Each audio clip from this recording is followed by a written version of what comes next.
What's up, fam? All right, this might be the last formal pod before the big card, Saudi Arabia, Power Slap 17, and we got a good one for you. We got Dorian disturbing the peace. Perez. Man, this one hit home. Look, man's got a big heart. He brings a lot of energy to the game. He's not shy about stating what he thinks, about his opponents or what he's doing currently in Power Slap. But I will say this. We got real for a minute, fam. We really did. People that know, my dad passed away, pretty recently. Shout out to everybody who sent condolences. There were so many of you out there that did. And then when we were in Vegas for the last Power Slap that was in Vegas, a lot of you came up to me personally and shared your condolences. I really appreciate that. You know who you are. And we get into Dorian and his dad passing. And we got a little teary-eyed. I'm not gonna lie, we got a little teary-eyed. He shared some great memories of him. I shared a little bit of memories from my dad. So we have a true moment there, and I'm thankful for it. But then we get into the fight. He's not pulling any punches. I'll let you guys listen and or watch so you can see. But the man is not shy. He's ready for battle, and he is not scared at all from the big Zakir, Steep Thunder himself. Everybody, grab a beverage, stay positive. Always remember, 3, 2, 1. That's a knockout. 3, 2, 1, yeah, that's a knockout. They call me kamikaze, put you in heaven's lobby. On gas, no brakes, you can never stop me. Nah, no, you can never stop me. Yeah, cause I'm the power slap king. Slapson, baby! I dig it. Oh, here we go. Hey, Dorian, you ready? Man, ready as I'll ever fucking be for this fucking piece of shit. Let's go. All right, everybody.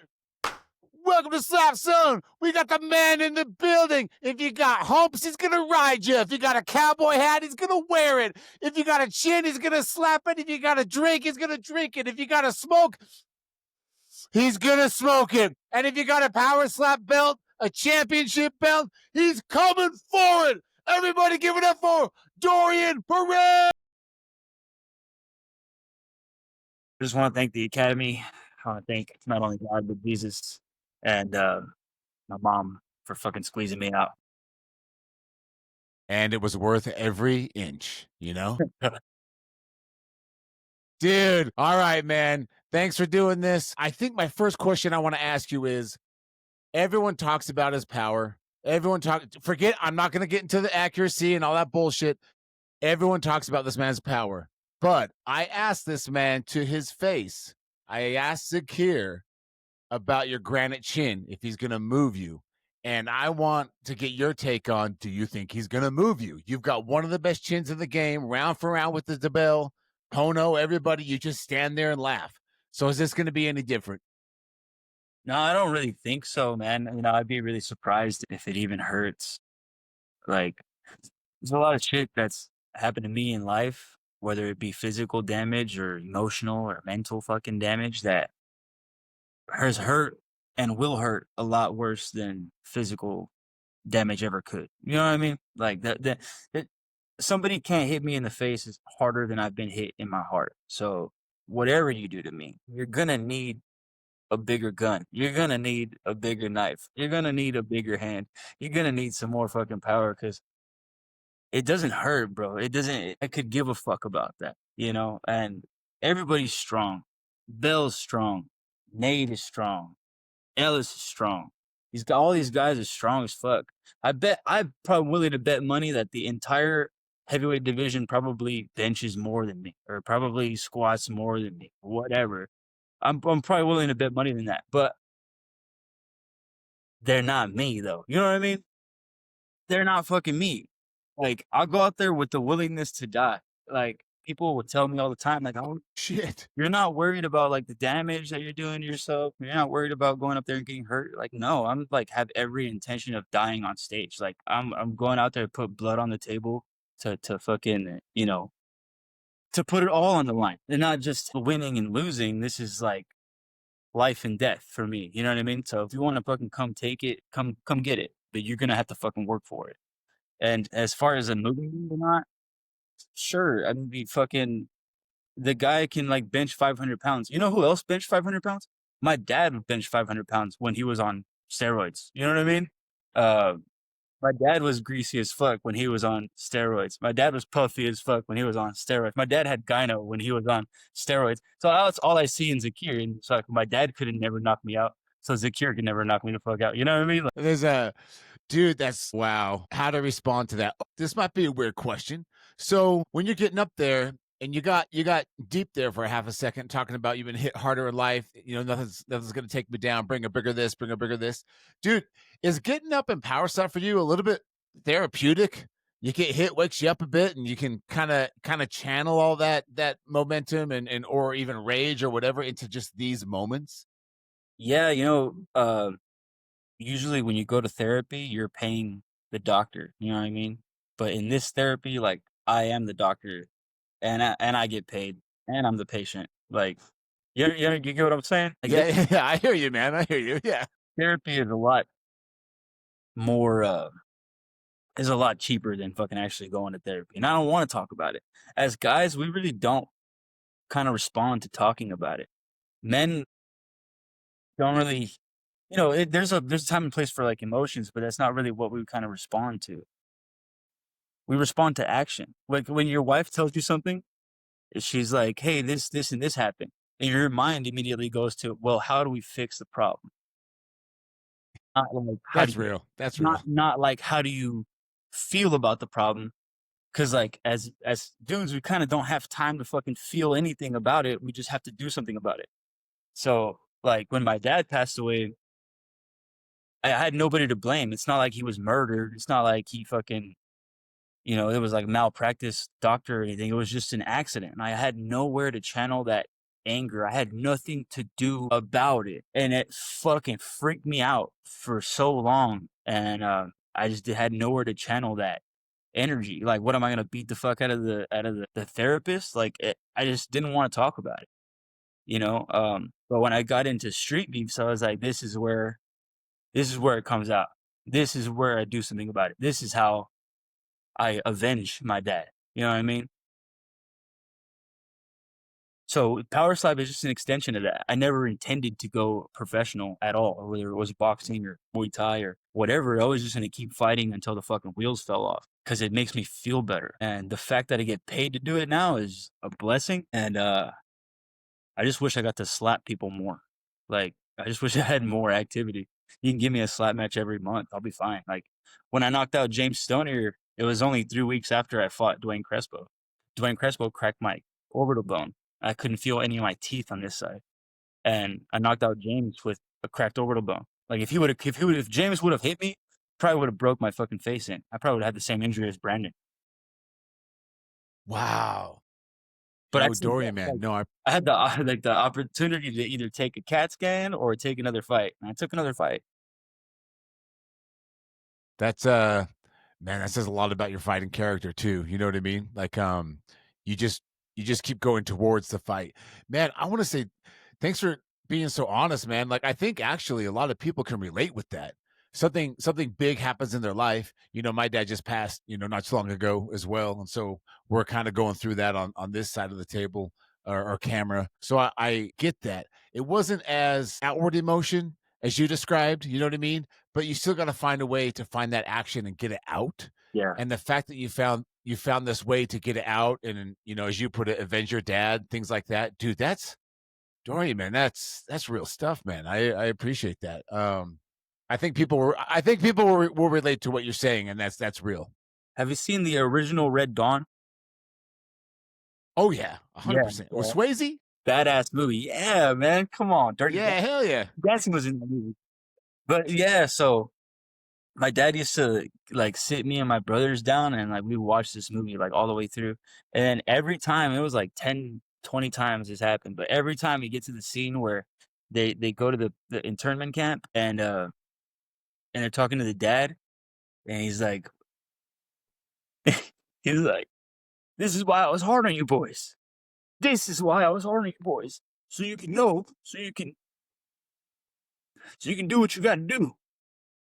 Don't cry. I don't want to see you guys crying. It's time for action. This is why I was hard on you boys. You need to go do it. And he says, avenge me. Avenge me, boys. Avenge me. And I didn't understand until my dad died.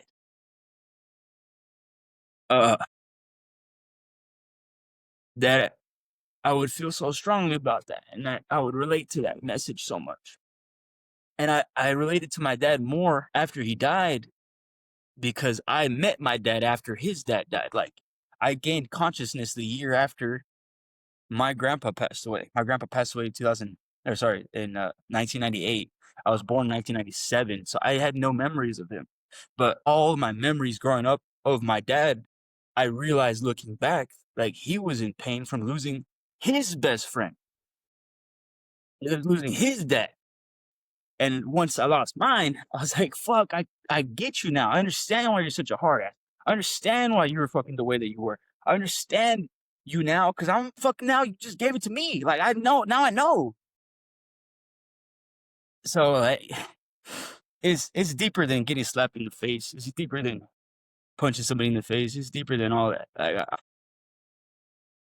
if I could fucking pull this motherfucker's soul out of his face, then I'm happy, you know? Yeah, no, for real, man. Wow, dude, that hit. I don't know if you got me tearing up, man. Yeah, I'm fucking crying. I maybe They're a real dog. no, you're good, man. It just made me think of when my dad passed. I didn't really know until I started talking with people that a lot of guys they could give a shit about their dad. You know what I mean? Yeah. And I really liked my dad. He was one of my best friends, especially when I got older. And dude, when you started talking about this is why I was hard on you, that's real shit, man. And you don't really, it's funny, right? And it's cliche, but I just want you to know, man, you don't really know what you got until it is gone. Shout out to Mitchell, Joni Mitchell. But that's real. That's real. And I've been rewatching movies and stuff. My dad was a big comedy guy. And there's these little moments like Three Amigos, for example, or Spies Like Us, like these kind of older movies. They start getting to you, and it just makes you think of them, and it makes you think of how they taught you and what they wanted for you. And man, I love that you shared that, man, because I'm just thinking about my dad and all the stuff we used to do and things, and you're on a mission, brother. You're on a mission. Well, everything I do is in ode and a dedication to him. Like, even my cowboy hat, like, I've had it. My dad gave it to me. He bought it in Austin, Texas at Callahan's in fucking 16 years ago, and I've fucking worn it ever since. And I've worn it to like almost every damn fight and stuff. Like, in my walkout at Power Slap 10, I walked out with fucking the Nacho Libre music, and I had Nacho Libre in the audience. That's my dad's brother. Yes. And that was like his favorite fucking movie, man. And yeah, like, it's all out of love. Like, I fight from a place of love. Like, when you fight from a place of hate is a fleeting emotion. Like, once the object of your hate is dead or gone or taken care of, you're left with nothing. But when you fight with love, man, love is a forever thing, man. You're never gonna stop fighting when you fighting for something that you love. Like, someone broke into your house right now and your wife and kids there, you're gonna fucking turn into the Hulk. You know what I mean? You're gonna be the fucking guy that you need to be when you need to be it. And that's the place I fight from. I fight from a place of love.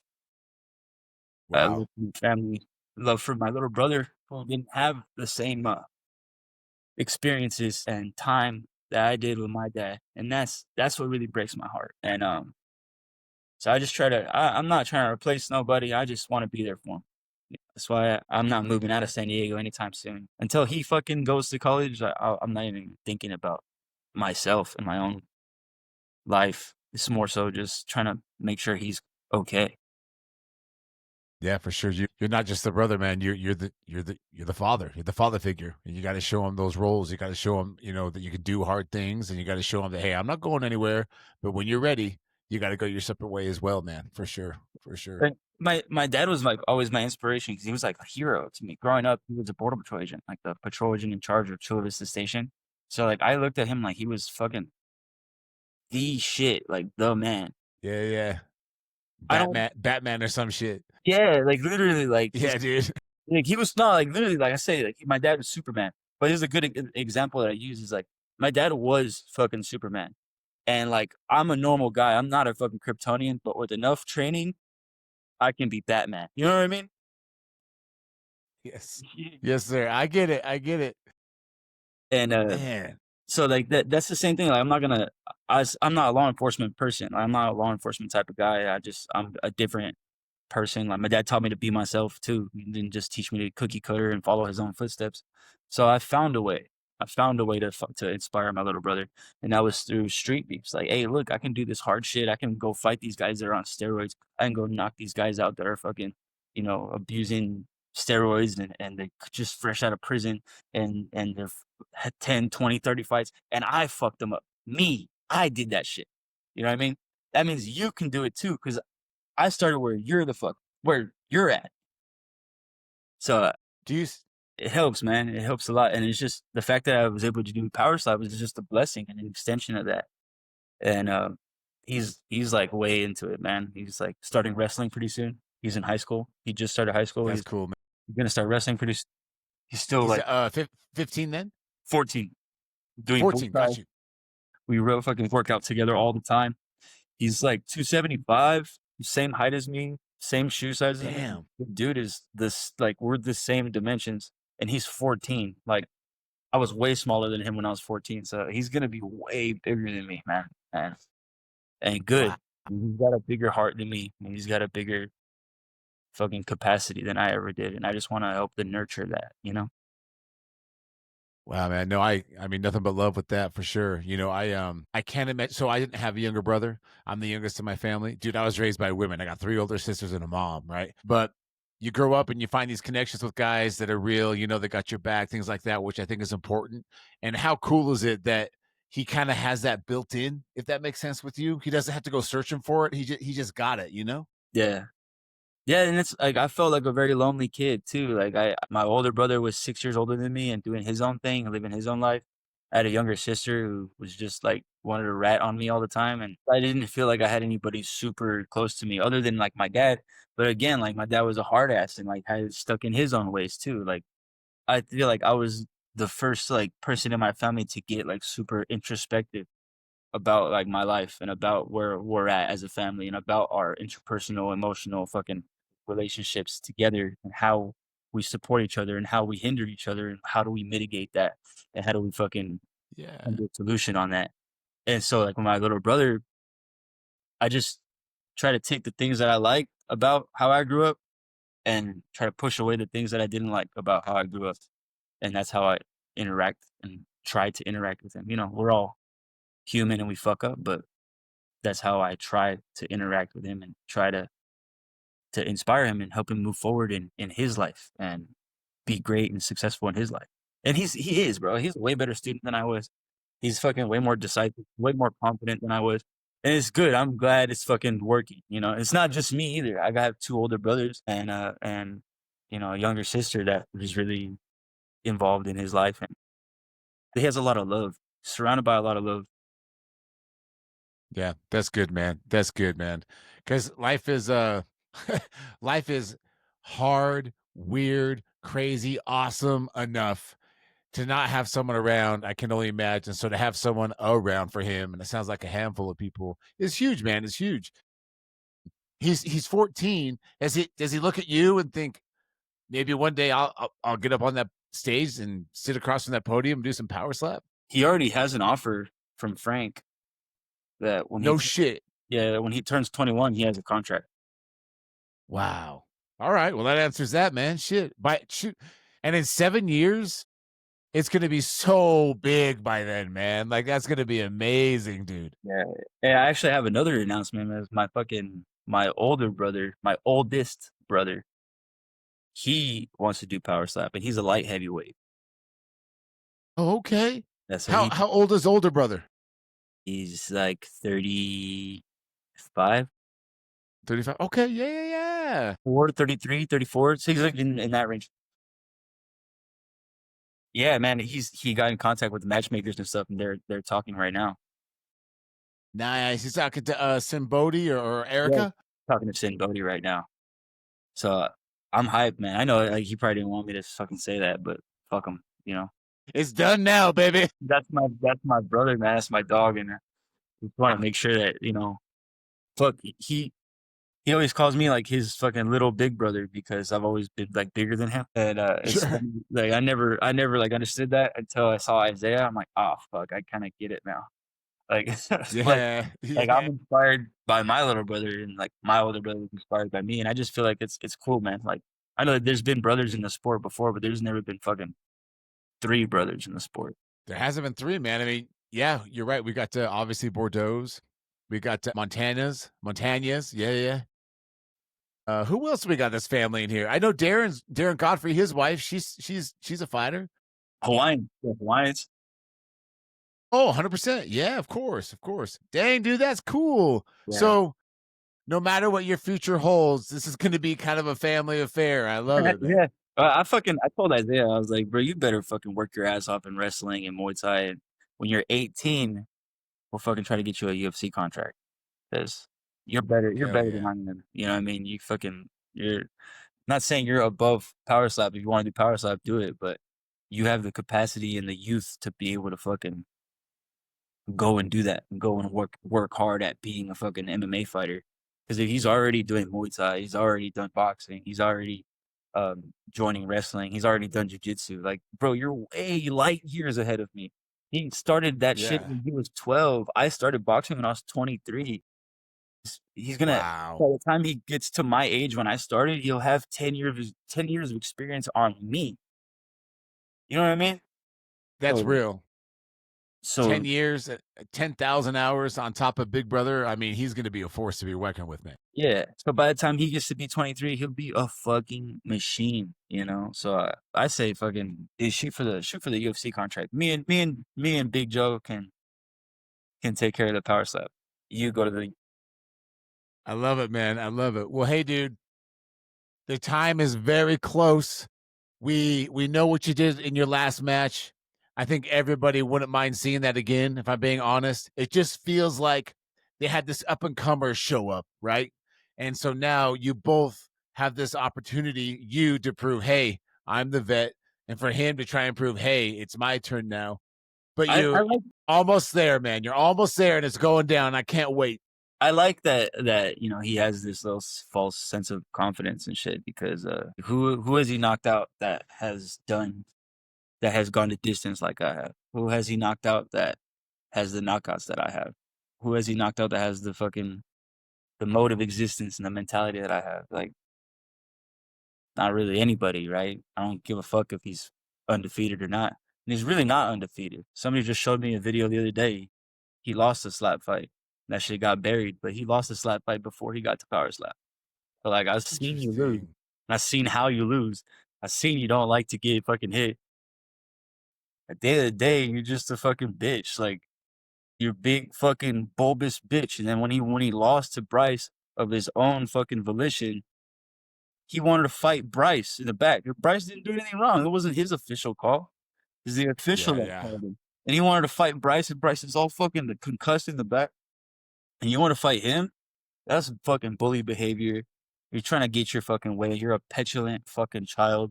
And I look forward to taking those fucking clubs from you and showing you that they ain't gonna do shit to me. So when this is all over, the match goes your way. Is the title immediately next? Do you feel like you've earned that? Earning is a funny word. You know what I mean? Break it down, Dorian. Break it down.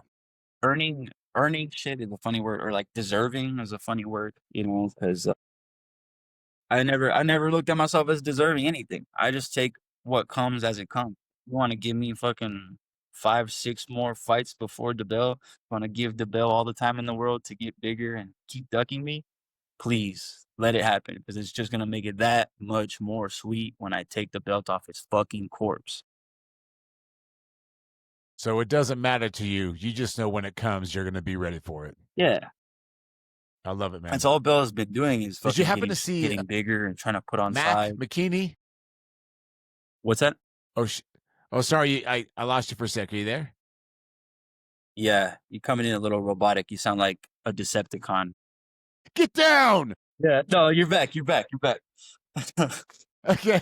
Yeah, I was going to say, all he's been doing is putting on size and trying to get bigger and trying to fucking bulk up for this fight against me. Like when he talks about me, he can't even talk shit on me. He's like, yeah, fuck, it's a hard match, this and that, and this and that. But like, okay, look, Power Slap 10. Everybody that was on Power Slap 10, even McGregor got a rematch off of Power Slap 10 immediately. And McGregor got knocked the fuck out. And Bordeaux and Isaiah, like, you know, I don't think they, like, one went one way, the other one went the other way, but none of them were either like super, super close. Like they shouldn't have gone to extra rounds or anything like that. Me and Bell, you could have just dropped an extra round on there and done a sudden death round. You know what I mean? That was the closest fucking match. I wouldn't even say it's close. I rocked him 4 times. He rocked me once. Right? But it would have been cool though with your match with the Bell to have that sudden death moment. That would have been epic. And so this next go around, if it happens to be in the cards, it has to happen. It has to happen. Yeah, I think so, man. They're more comfortable about making that sudden death call, and I like that a lot. I just think it's Bell can dismiss it and say it's not true all he wants, but at the end of the day, he's fucking ducking me, pal. You're ducking the fuck out of me. Why would you not fight the number 1 contender after everybody else has fought immediate rematches or number 1 contenders, number 2 contenders, and then you go and fight number 7 guy? So I got a question though. So I have a question though. I haven't, and to be clear, I haven't asked this to Damien or heard this or anything, but was it up to him or was it the matchmakers that passed you off? Let me ask you this. Let me counter with this. Sure. A month before I knew I was fighting Zakir, Slap News told me that the Bell told them that I was fighting Zakir. So how the fuck does Bell know about what I'm gonna do? I don't. I hear you. I hear you. Hey, look, Bell's gonna do this, and hey, look, Ryan's gonna do that, and hey, look, Jesse's gonna do this. They don't fucking talk to me. They just tell me what to do, and I say yes. I've never said no to them for anything. Wow, man. How the fuck would Bell know what the fuck I got going on? Do you think it's more... I did with Slap News, I did it like a month before I knew that I was fighting Zakir.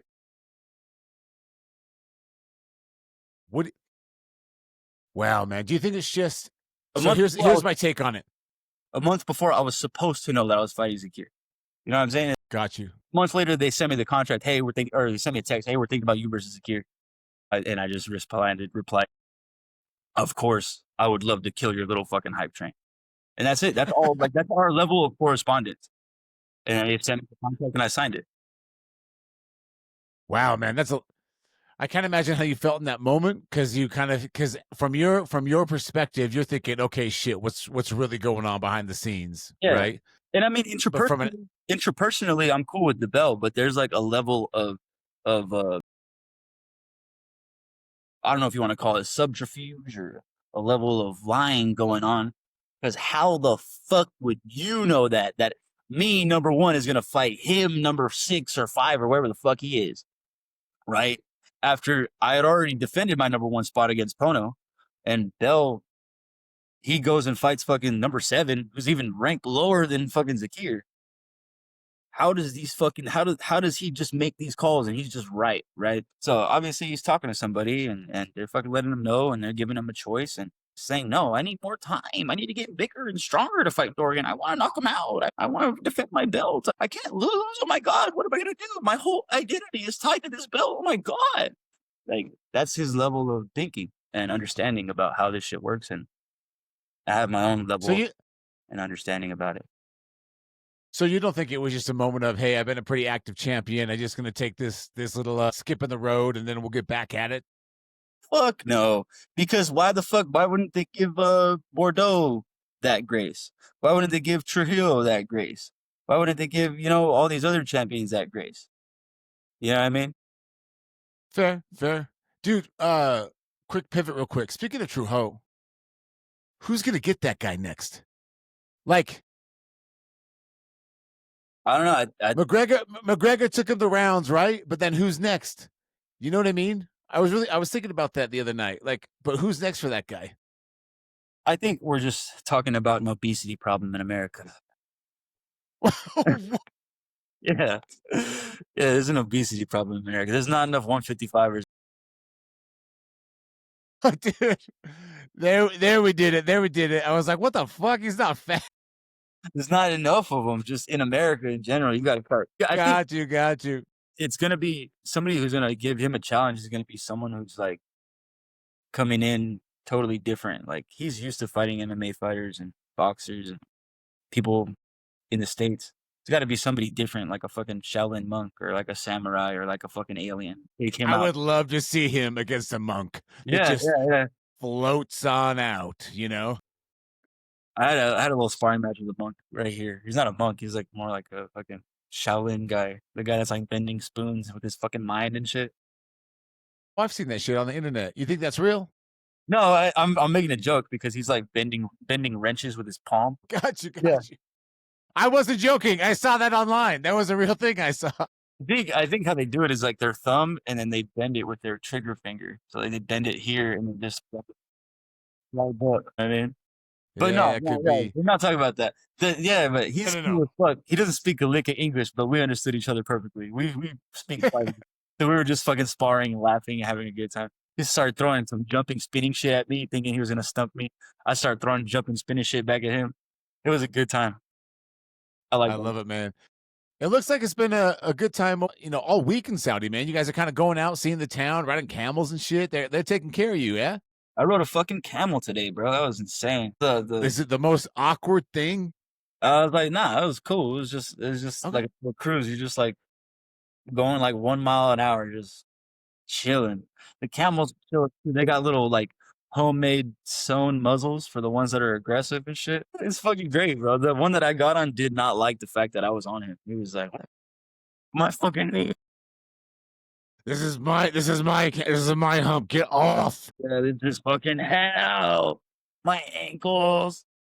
Yeah, bro. And it wasn't just that. Like I rode ATVs today and shit. We did off-roading in like a Yukon. It was tight. They made us like a whole feast and dinner and stuff at that event, and I couldn't even really eat that much. I had to cut like 10 pounds, so I got like 3 little meatballs and like a piece of food, and it was delicious. Bro. I wish I could have just dove the fuck in. I would have just take the whole plate and just start chomping. It was amazing. All the food you could pick up that plate and just cry me a river and just down it down your throat, I would, like, baby. Fold the fucking tin plate like this and just like drink that shit. Dude, was the tin plate kind of like a mirror, looking in a mirror at all, or no? I don't know. I didn't do it. I had to refrain from drinking. Got you. The whole plate. No, man. Sometimes we gotta take back that night and just take a step back. Can't have any more Britneys in the scene. You know what I'm saying? They're too much of a distraction. They told me right when I got on the ATV, I was like, I want to fucking send it. And they were like, yo, if you hurt yourself, we're never taking you to one of these activities again. I was like, okay, cool. And I gunned it full speed. Just fucking took off into the desert. It was fucking awesome, dude. I was doing donuts and shit. And then they pulled out the camera. I saw they're taking pictures of me from far away. So I like drove straight at the cameraman and started doing donuts around the cameraman. It was fucking awesome. Damn. Yeah. You were long gone, dead and gone, baby. Just see ya. Bro, that was done for, bro. It was over with. I did almost fuck up once. So I was like drifting around a corner. I hit a bump, and I went like 45 degrees this way. I just kicked the floor as hard as I could. Fucking got back right side, and I drove straight and parked that motherfucker. I was like, I'm gonna go in the shade. I'm gonna go get some water. I almost fucking died. It was dude, you were driving yourself crazy, literally. Just driving yourself crazy, man. I had a fucking adrenaline after that, bro. I hadn't ridden quads since I was like maybe 11, 12 years old. And I was like, oh, it's like riding a bike. You know exactly how to lean, how to fucking drift. And it was awesome, bro. It was sweet. Dude, very cool, man. Well, shit. It's good to talk with you, man. I feel like we got as a metaphor with eyes, we'll do it with a verbal. We got a 2020 conversation going on, crystal clear. I love it. Dude, I'm excited to see you go up there again. I really am. No bullshit. Like, whatever happens, happens. But, bro, I'm excited to have you show off that granite chin of yours, and it's going to be a hell of a match. He's predicting a knockout in round 2, so we'll see what happens. But that's what he's predicting. I predict that too, but it's probably not gonna go the way that he thinks. You know, what I mean, I think he's gonna club me because he wins, right? So he's gonna club me that first one. I'm gonna fucking rock him on the second one. He's gonna hit me and it's not gonna fucking hurt. And then on my second one, he's gonna quit. I don't think I'm gonna knock him out. I think he's gonna fucking quit. Dude, all right. I don't think there's a better way to end it. Dorian, thank you so much, brother, for coming on. I know it's late there, so thank you very much. And dude, thank you for just being you, man. Just be you. I love it. Thank you, brother. I appreciate it. Have a All good right, one. let's hang out for. Yeah, we'll let this bitch upload. One sec. Bet.